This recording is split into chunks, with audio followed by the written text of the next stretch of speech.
Bonsoir à tous, soyez les bienvenus pour ce débrief en direct de l'Est Éclair. Alan, bonsoir. Bonsoir Mathéo, bonsoir à toutes et à tous. On est au bord de la pelouse du Stade de l'Aube. Vous connaissez maintenant notre concept. Nous sommes en direct sur le Facebook de l'Est Éclair. On va analyser pendant 10-15 minutes le match de l'Estac. Ce soir, c'était contre Guingamp. Défaite de l'Estac, 1-0. Juste derrière nous, on s'est mis dans une position quasiment similaire à celle lors du dernier débrief. Il y avait eu sur ce but-là, tu m'en parlais juste avant, le magnifique but de Rafiki Saïd. Ce soir, il y a eu le seul but de la rencontre et il est guingampais.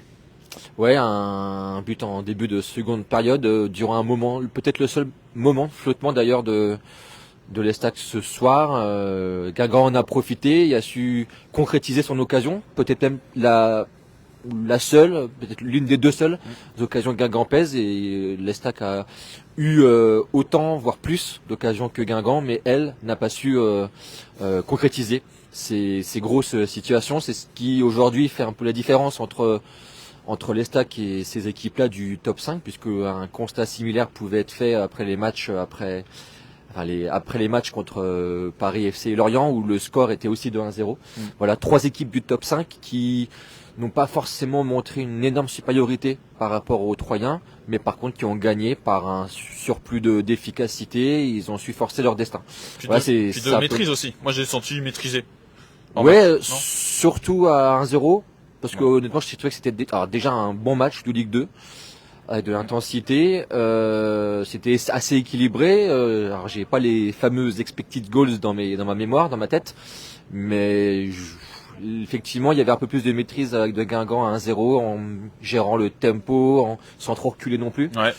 Mais l'Estac, même à 1-0, a eu 2-3, je pense aussi à l'occasion de El Edrissi sur la fin, a vraiment eu des situations d'égaliser. Et en fait, c'est le mal persistant de l'Estac cette saison, c'est qu'elle jamais elle n'a réussi à revenir au score une fois menée, une fois après avoir concédé l'ouverture du score.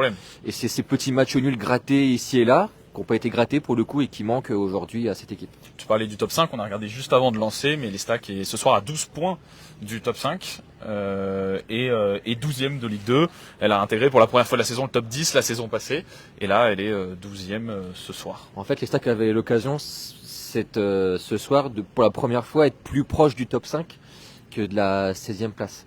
Alors, je sais que c'est un sujet que le club n'aime pas trop aborder, mais malgré tout, on était en droit de se dire qu'avec une victoire ce soir contre Guingamp, qui était 5e, ça ramenait 3 à 6 points de Guingamp, et on était, nous en tout cas, observateurs en droit d'espérer, de rêver une fin de saison un peu excitante.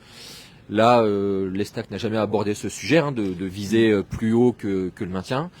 Elle a eu raison au vu du résultat de ce soir, mais toujours est-il qu'effectivement là, si infime espoir il y avait de la part des supporters et des observateurs, il semble aujourd'hui éteint.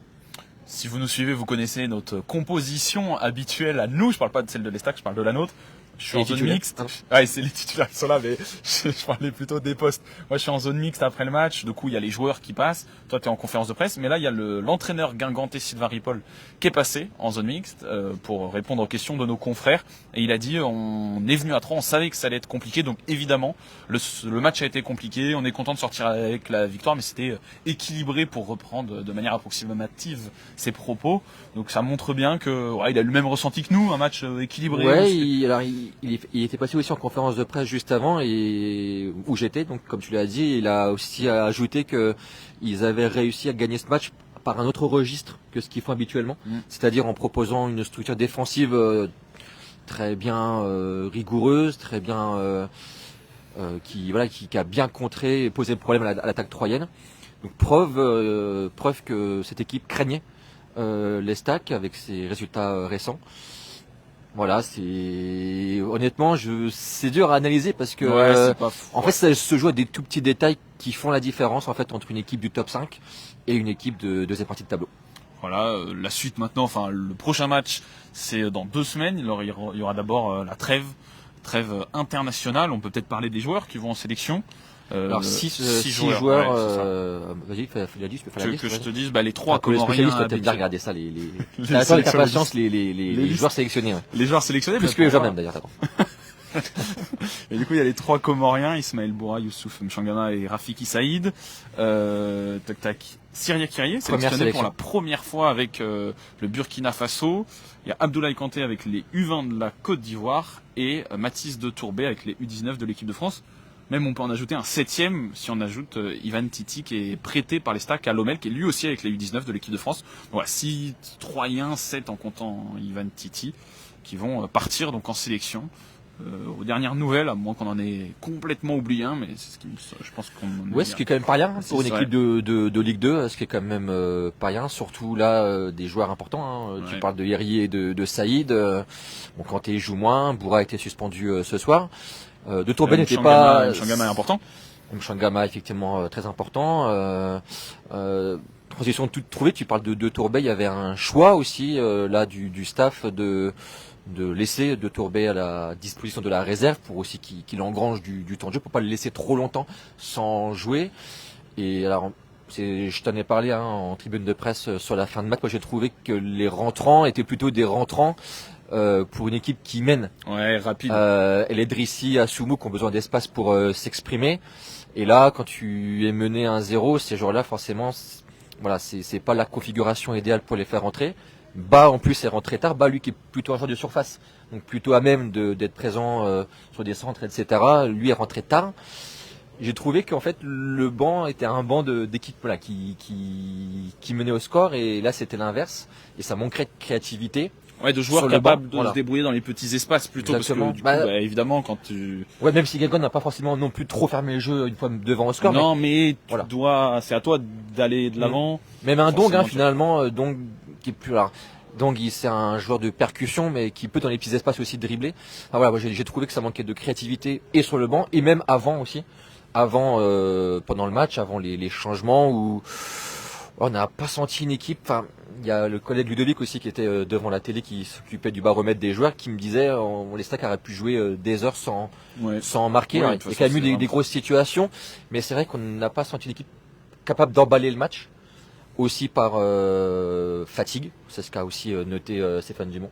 Fatigue physique avec là, faut pas oublier que depuis janvier les Stacks ont enchaîné beaucoup de matchs avec les Coupe de France. Puis surtout qu'il y a souvent les mêmes 12-13 joueurs. Stéphane Dumont fait assez peu tourner. Il de rien a trouvé quand même son 11 à quelques changements près. Aujourd'hui, il y avait Gaudi à la place de Bourras suspendu, donc changement contraint. Depréville aussi qui a remplacé Bas devant.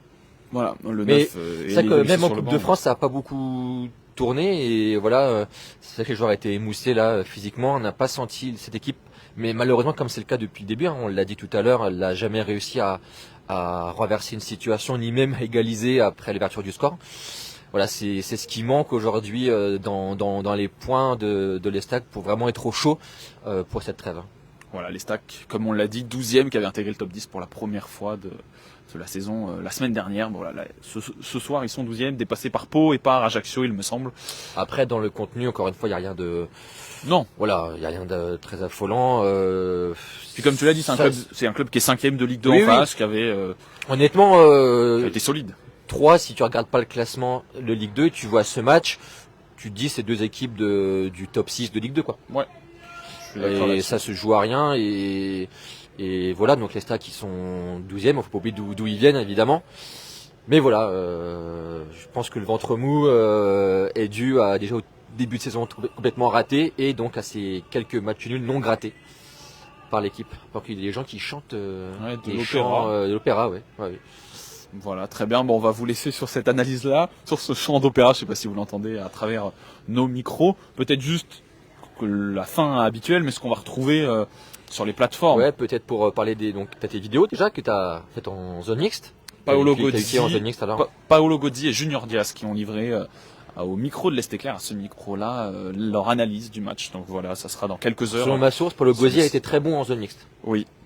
Tu as une bonne source qui n'est pas toi. Qui n'est pas moi, mais franchement, ouais, c'est agréable d'avoir un joueur qui s'exprime bien, qui répond aux questions, qui a une analyse que l'on partage. Au moins, on se dit qu'on n'a pas vu un autre match, parce que ça peut être parfois un autre point de vue. Et effectivement, je vous laisse découvrir la vidéo, accès gratuit, dans quelques heures sur le site de l'Est Éclair. Je la mettrai en ligne. Et puis il y aura aussi donc les notes, ce qui permet de dire que on n'a pas trouvé un joueur vraiment plus au-dessus qu'un autre. Alors peut-être hier qui a fait une belle première mi-temps, j'ai trouvé, assez percutant, réussite dans ses dribbles, qui s'est un petit peu éteint en deuxième. Voilà, il y a des notes qui vont demain de 3 à 6. Je vous les laisse découvrir dans le journal et sur notre site dès maintenant, je pense. Voilà, je pense qu'on a fait le tour. Ouais. Devant ce stade de l'Aube qui se vide, enfin qui est vide du coup de ce que vous voyez dans notre dôme et les dernières personnes qui vont quitter le stade. Sachant que le prochain match ici, ce sera pour les célébrations, les fameuses célébrations organisées par le club, célébration des 125 ans du football troyen et 100 ans du stade de l'Aube. Voilà, donc ça sera une 5 avril, 5 avril, samedi 5 avril pour le match contre le Restart. Voilà, ça sera la fête, en tout cas avant le match, pour fêter cet anniversaire. Après, on verra ce qu'il en est, mais voilà, il y a un déplacement à Metz contre un autre membre du top 5. Ouais. Donc on va voir si enfin l'Estac arrive à percer ce plafond de verre qui est le sien jusqu'à maintenant. Sachant que voilà, au moins, ça sera, tu disais, ce sera en tout cas la fête avant le match. Ce qui est aussi peut-être positif, c'est que tu fais pas ce contexte-là de fête alors que tu es dans la zone rouge où vraiment tu luttes. Bah attention, parce que si ça se passe mal à Metz, Clermont est à quoi? Clermont qui est 16e est à quoi? 6-7 points seulement derrière. Il y aura pas le feu au lac, mais il y aura quand même peut-être il y a encore quelques points à prendre pour vraiment jouer plus relâché, quoi, on va dire. Je suis d'accord, on va finir là-dessus. Merci à vous de nous avoir suivis. Vous étiez encore une fois présents pour ce débrief de match. C'est toujours un plaisir. T'as pas proposé aux gens de poser des questions? J'ai pas proposé aux gens. Pour moi, du coup, ils ont pas fait. Regarde. Ouais, c'est vrai. C'est ta faute. Vous auriez pu, nous poser des questions, nous interroger. On essaie de vous raconter les petites coulisses, les petites réactions. De toute façon, vous le savez qu'on est ici pour débriefer à chaud le match.